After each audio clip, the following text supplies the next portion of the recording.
स्वर्गस्थ आणि धर्मवीर आनंदजी दिघे यांचं आज पुण्यस्मरण आहे. त्यांचा आणि माझा अनेक वर्षांचा परिचय होता आणि त्याचबरोबर हिंदवी स्वराज्यासाठी, त्याचबरोबर छत्रपती शिवाजी महाराजांना दिलेला वारसा जो शिवसेनेच्या रूपाने चालवला जात होता, त्याच्यामध्ये अगदी महत्त्वाची भूमिका आणि नेतृत्व धर्मवीर आनंदजी दिघे यांचं होतं. त्यांच्याबरोबर काही कार्यक्रमाला जाण्याची पण मला सुसंधी मिळाली होती. मी जेव्हा शिवसेनेचं काम करायला लागले त्यावेळेला मी जेव्हा पहिल्यांदा ठाण्याला गेले तेव्हा स्वतः आनंद दिघे साहेब मला तिथून नाक्यापासून घेऊन जाण्यासाठी म्हणून आलेले होते.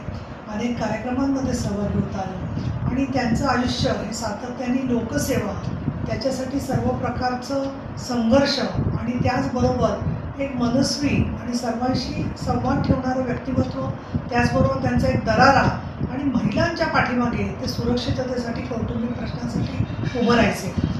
ठाण्याच्या अनेक महिलांच्या केसेस पण त्यांनी माझ्याकडे पुण्यात पाठवलेल्या होत्या आणि त्याच्यामध्ये सुद्धा मला मदत करण्याचा त्यांनी विश्वास दाखवलेला होता.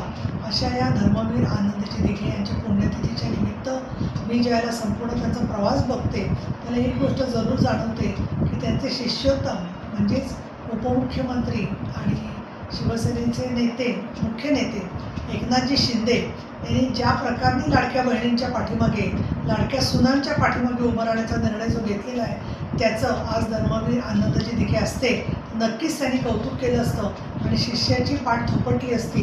हा वारसा पुढं नेणारे जे सर्व कार्यकर्ते आहेत त्या सर्वांनी त्यांच्या समाजसेवेचा आदर्श घ्यावा, अशा प्रकारची मी इच्छा आणि विनंती करते आणि माझी देखील वाटचाल त्याच्यावरती अविरतपणे चालू राहावी अशी देवी तुळजाभवानीच्या चरणी प्रार्थना करते.